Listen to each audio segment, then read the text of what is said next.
So every day, every morning when we wake up and we put our feet on the floor, we all pretty much know we're going to be facing challenges.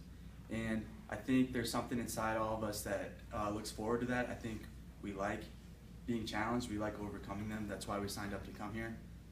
But at the same time, we all have limitations. And there's going to be days where you have more on your plate than you're used to, and you're going to just want to give up. And you're going to want to go crawl back into bed and be somewhere else, go somewhere else, at least mentally.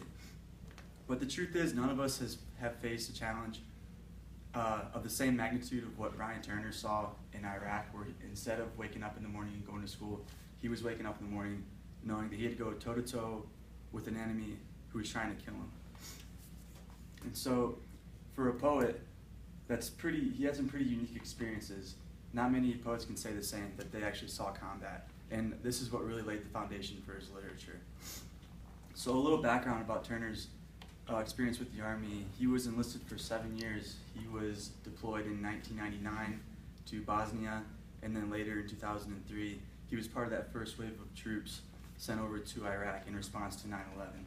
So I think going to Iraq at that time, it'd be reasonable to say that most soldiers in the Army probably had a little bit of fire deep down, maybe a little bit excited to go defend the country, to go be, partially responsible for bringing peace and providing safety and security to the American people.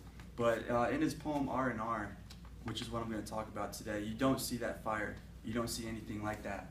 The poem is a description.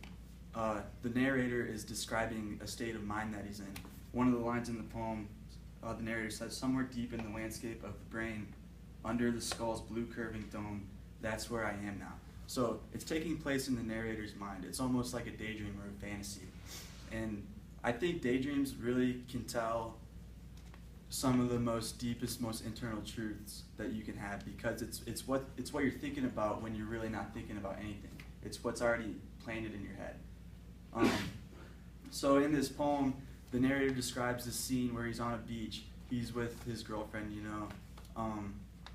his buddies are playing volleyball next to him. It's pretty typical daydream. I think we've all probably had it. But the difference is that he mentions how he's exhausted. He's out of adrenaline, is what the narrator says. So what got him to this point? Why is he so exhausted?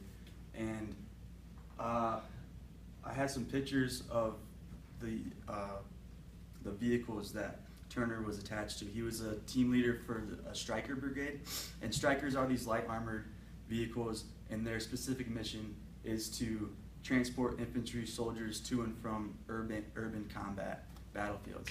And he was a team leader for one of these detachments. So there's no doubt that he was right in the middle of the fight while he was in Iraq. He definitely saw a lot of combat. And so I think the underlying context that Turner is speaking to in this poem is that seeing combat, it doesn't really matter what you're fighting for, whether it's justified or not. War just puts a heavy burden on the soldier who's out there fighting. And they have to find ways to get past it, because they don't really have a choice. They can't really just get up and leave. So they have to figure out a way to keep moving forward. And in this poem, I think that